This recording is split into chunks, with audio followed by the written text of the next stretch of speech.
कर्क राशि वालों, ज्योतिष शास्त्र में एक ग्रह को तूफान का, परीक्षा का और अनुशासन का प्रतीक माना गया है और वो है न्याय के देवता, कर्म फलदाता शनिदेव।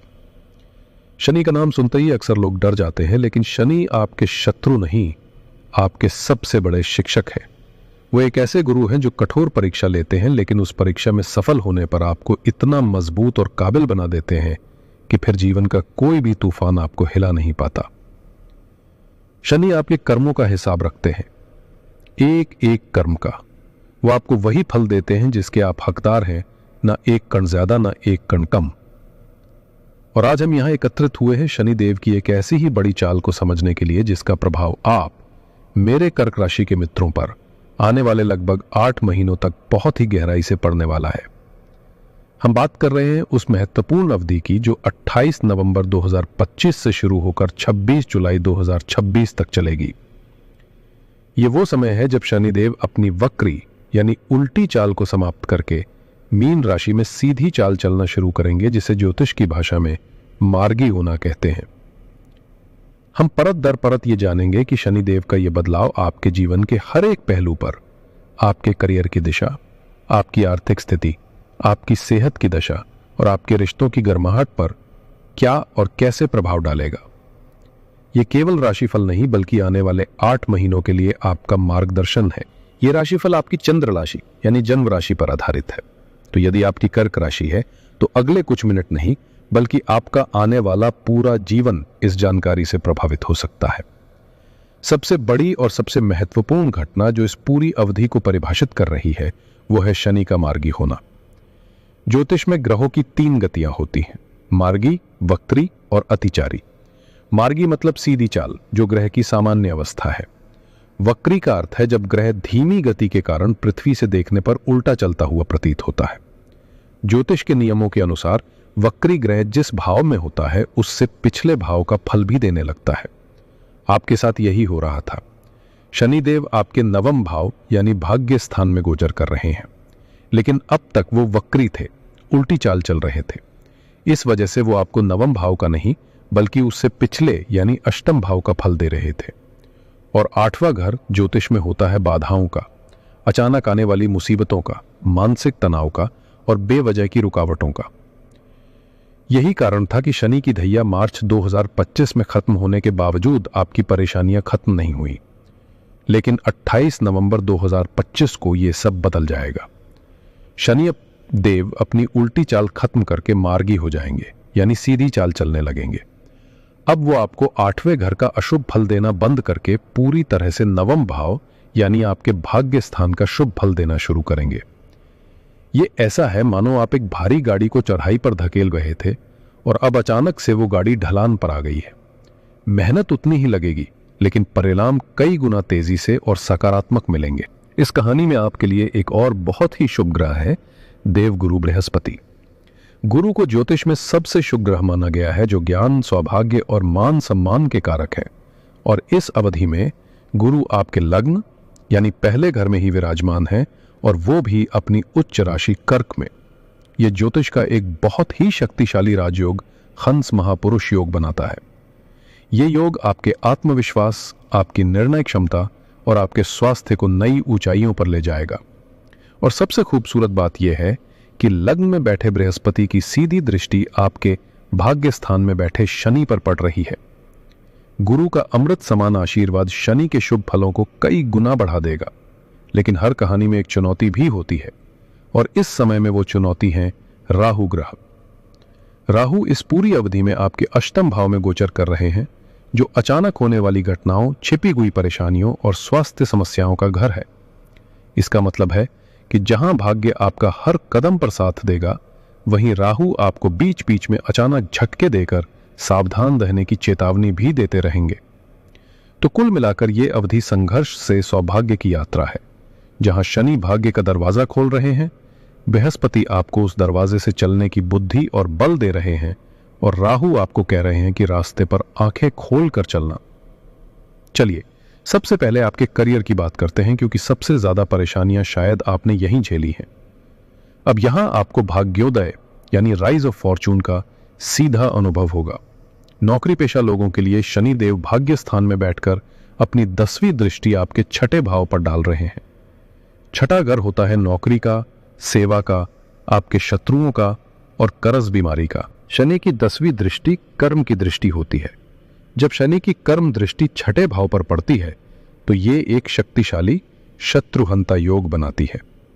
इसका अर्थ है कि आपके कार्य क्षेत्र में जो लोग आपके खिलाफ साजिश कर रहे थे या जो आपको आगे बढ़ने से रोक रहे थे, वो स्वयं ही परास्त हो जाएंगे। आपको अपने शत्रुओं पर विजय मिलेगी। अगर आप प्रमोशन का इंतजार कर रहे थे तो अब वो समय आ गया है। इस अवधि में आपको प्रमोशन के साथ ट्रांसफर मिलने के बहुत प्रबल योग बन रहे हैं। ये ट्रांसफर शायद आपकी मनपसंद जगह पर ना हो, लेकिन आपके करियर की ग्रोथ के लिए बहुत अच्छा साबित होगा। आपके काम को पहचान मिलेगी।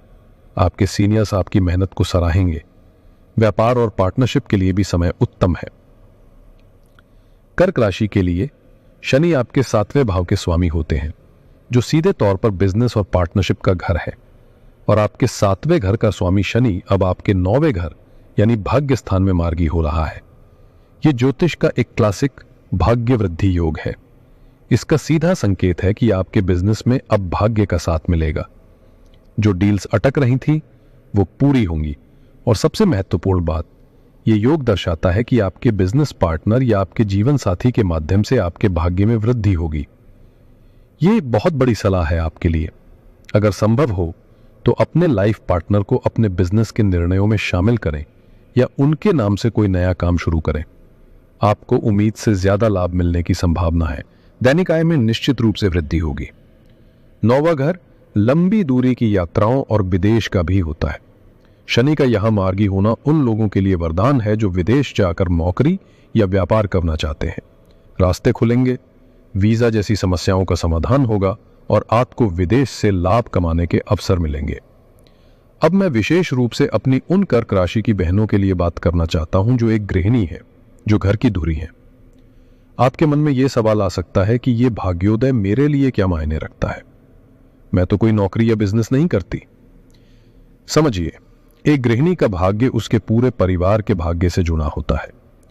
जब आपका भाग्य उदय होता है तो आपके घर में सुख, शांति और समृद्धि आती है।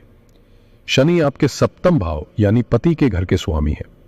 उनका भाग्य स्थान में शुभ होना आपके और आपके पति के बीच चल रहे हर तरह के मनमुटाव को दूर करेगा। आपके पति को अपने करियर में तरक्की मिलेगी, जिसका सीधा सकारात्मक असर आपके जीवन पर पड़ेगा। आपके लग्न में बैठे बृहस्पति आपको शांत, ज्ञानी और सकारात्मक बनाएंगे। आपकी इस पॉजिटिविटी से घर का पूरा माहौल बदल जाएगा। घर में जो बेवजह का तनाव और कलह का वातावरण था वो समाप्त होगा। लग्न में बैठे बृहस्पति की दृष्टि आपके 5वें भाव पर भी पड़ती है, जो संतान का घर है। यदि आप संतान को लेकर चिंतित थीं, उनकी पढ़ाई, स्वास्थ्य या व्यवहार को लेकर परेशान थीं, तो अब आपको उन चिंताओं से मुक्ति मिलेगी। आपको संतान की तरफ से कोई शुभ समाचार मिल सकता है। शनि की दृष्टि 6ठे भाव पर होने से आपके अपने स्वास्थ्य में भी बहुत सुधार होगा। जो दिन भर घर के काम करके थकान और चिड़चिड़ापन महसूस होता था, वो अब खत्म होगा। आप अपने दैनिक कार्यों को एक नई ऊर्जा के साथ और बेहतर तरीके से मैनेज कर पाएंगी। आपके लिए भी राहु 8वें भाव में है। आपको अपने और अपने जीवन साथी के स्वास्थ्य का विशेष ध्यान रखना होगा। घर में अचानक कोई खर्चा आ सकता है, जैसे कोई इलेक्ट्रॉनिक सामान खराब हो जाए। इन छोटी छोटी बातों के लिए मानसिक रूप से तैयार रहें। आर्थिक रूप से यह अवधि आपके लिए किसी संजीवनी बूटी से कम नहीं है।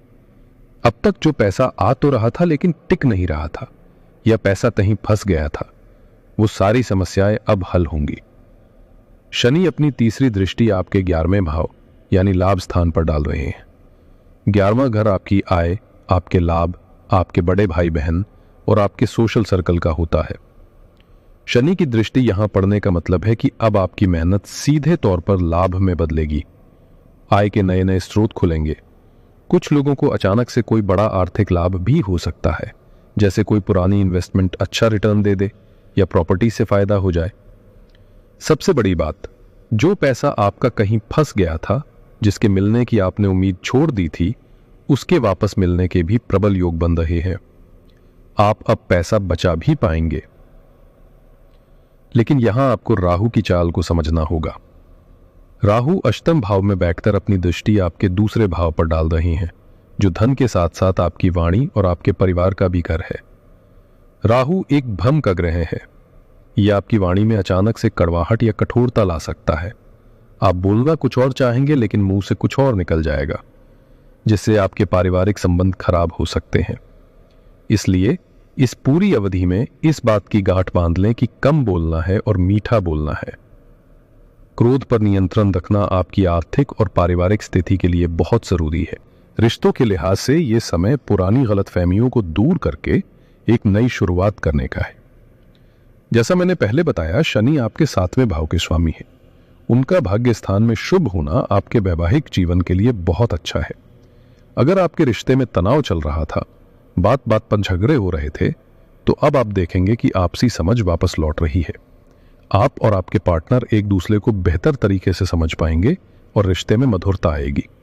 जो लोग विवाह के योग्य हैं और एक अच्छे रिश्ते की तलाश में हैं, उनके लिए ये 8 महीने का समय किसी वरदान से कम नहीं है। विवाह के बहुत प्रबल योग बन रहे हैं। आपकी बात कहीं चल सकती है, रिश्ता पक्का हो सकता है और कुछ लोगों का विवाह भी इस अवधि में संपन्न हो सकता है। यह थोड़ी सावधानी की जरूरत है।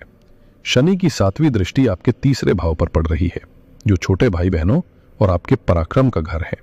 साथ ही उनकी 3री दृष्टि 11वें भाव पर है, जो बड़े भाई बहनों और मित्रों का है। शनि की दृष्टि जहां पड़ती है वहां वो अनुशासन और गंभीरता की मांग करते हैं। इससे आपके भाई बहनों और मित्रों के साथ कुछ वैचारिक मतभेद या कम्युनिकेशन गैप हो सकता है। आपको लगेगा कि वो आपको समझ नहीं रहे। यहां आपको धैर्य से काम लेना होगा और किसी भी छोटी बात को बड़ा मुद्दा बनाने से बचना होगा। अब बात करते हैं आपके व्यक्तित्व और आपके स्वास्थ्य की। स्वास्थ्य के लिहाज से यह बहुत बड़ी राहत का समय है। शनि की 10वीं दृष्टि आपके 6ठे घर पर है, जो रोगों का घर है। इसका सीधा मतलब है कि अगर आप किसी पुरानी बीमारी से लंबे समय से परेशान थे, तो अब उससे आपको छुटकारा मिलने की प्रबल संभावना है। आपकी सेहत में सुधार होगा। लग्न में बैठे उच्च के बृहस्पति आपके व्यक्तित्व में एक गजब का निखार लाएंगे। आपका आत्मविश्वास, जो पिछले कुछ समय से खो गया था, वो वापस लौट आएगा। आपके चेहरे पर एक तेज और आपकी बातों में एक ज्ञान झलकेगा। समाज में आपका मान सम्मान बढ़ेगा और लोग आपकी सलाह लेने आएंगे। लेकिन स्वास्थ्य के मामले में हमें राहु को बिल्कुल भी नजरअंदाज नहीं करना है। राहु अष्टम भाव में है। यह स्थिति अचानक होने वाली स्वास्थ्य समस्याओं को जन्म देती है, जैसे अचानक पेट में दर्द होना, कोई इन्फेक्शन हो जाना या कोई ऐसी बीमारी जिसका कारण जल्दी समझ ना आए। इसलिए आपको इस पूरी अवधि में अपने खान पान को लेकर बहुत ज्यादा सतर्क रहना होगा।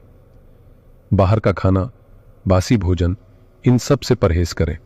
साथ ही वाहन चलाते समय भी अतिरिक्त सावधानी बरतें। किसी भी स्वास्थ्य समस्या को छोटा समझकर टालें नहीं, तुरंत डॉक्टर से संपर्क करें। तो दोस्तों, इस पूरे विश्लेषण का सार क्या है? कहानी यह है कि आपके जीवन की गाड़ी जो अब तक एक मुश्किल चढ़ाई पर थी, वो अब एक खूबसूरत ढलान पर आ चुकी है। सबसे बड़ा पॉजिटिव यह है कि यह संघर्ष की समाप्ति और भाग्योदय का समय है। शनि का मार्गी होना आपके रुके हुए काम बनाएगा, करियर में तरक्की देगा, आर्थिक लाभ कराएगा और बृहस्पति का लग्न में होना आपको सही निर्णय लेने की शक्ति और मान सम्मान देगा। सबसे बड़ा चैलेंज है अष्टम भाव का राहु। यह आपको अचानक स्वास्थ्य समस्याएं, वारी में कठोरता और बेवजह का मानसिक भय दे सकता है। कुछ तारीखें याद रखें। 28 नवंबर 2025 ये डी-डे है। इस दिन से आपके अच्छे समय की औपचारिक शुरुआत हो रही है और 26 जुलाई 2026 तक शनिदेव मार्गी रहेंगे। इसलिए यह पूरी अवधि आपके लिए भाग्यशाली है। इस अवधि में जो एक सबसे महत्वपूर्ण सावधानी आपको रखनी है, वो है क्रोध और जल्दबाजी से बचना। राहु आपको उकसाएगा, लेकिन आपको शांत रहना है। बृहस्पति आपको बुद्धि देंगे, उसका इस्तेमाल करना है। कोई भी महत्वपूर्ण निर्णय, चाहे वो फाइनेंस का हो या रिश्ते का, भावना में बहकर या जल्दी में बिल्कुल ना लें। सोच समझकर धैर्य के साथ लिया गया हर फैसला आपको सफलता दिलाएगा।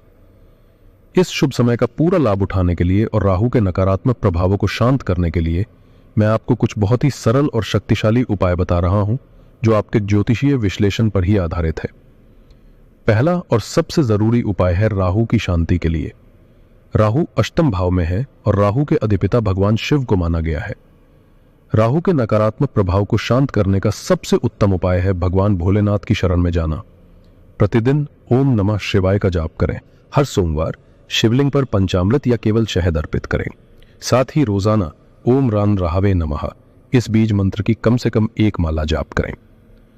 दूसरा उपाय है शनि देव की कृपा पाने के लिए। शनि अब आपके लिए शुभ हो गए हैं। उनकी कृपा को और बढ़ाने के लिए हर शाम सूर्यास्त के बाद शनि चालीसा का एक पाठ अवश्य करें और ओम शम शनैश्चराय नमः मंत्र का जाप करें। याद रखें, शनि आपके नवम भाव में है, इसलिए अपने पिता, गुरु और सभी बड़े बुजुर्गों का दिल से सम्मान करें। यह आपके भाग्य को कई गुना मजबूत कर देगा। तीसरा उपाय है बृहस्पति के बल को बढ़ाने के लिए। आपके लग्न में बैठे देवगुरु बृहस्पति आपके सबसे बड़े सहायक हैं। उनके बल को बढ़ाने के लिए हर गुरुवार को पीली वस्तुओं का दान करें, जैसे चने की दाल, बेसन के लड्डू या पीले वस्त्र। ये दान किसी बुजुर्ग ब्राह्मण, अपने गुरु या किसी पिता तुल्य व्यक्ति को दे। दिन भर मन ही मन ओम नमो भगवते वासुदेवाय का जाप करते रहे। ये मंत्र गुरु के शुभ फलों को बढ़ाता है। कर्क राशि के मेरे प्रिय दोस्तों, अब आंखों में निराशा नहीं, उम्मीद की चमक होनी चाहिए। मन में बोझ नहीं, आत्मविश्वास होना चाहिए। यह समय आपके पिछले कई सालों के धैर्य, आपकी मेहनत और आपके आंसुओं का इनाम पाने का है। ग्रहों का आशीर्वाद पूरी तरह से आपके साथ है। बस आपको कर्म के पथ पर पूरी सकारात्मकता के साथ आगे बढ़ते रहना है। मुझे पूरी उम्मीद है कि यह जानकारी आपके आने वाले 8 महीनों की योजना बनाने में आपकी मदद करेगी। अगर आपको यह वीडियो अच्छी लगी हो, अगर आपको इससे कोई मार्गदर्शन मिला हो, तो इस वीडियो को लाइक जरूर करें। अपने कर्क राशि के सभी दोस्तों और परिवारजनों के साथ इसे शेयर करें और इस चैनल को सब्सक्राइब करना ना भूलें, ताकि हम भविष्य में भी जुड़े रहें। आप सभी का आने वाला समय मंगलमय हो, इसी प्रार्थना के साथ मैं आपसे विदा लेता हूं। हर हर महादेव।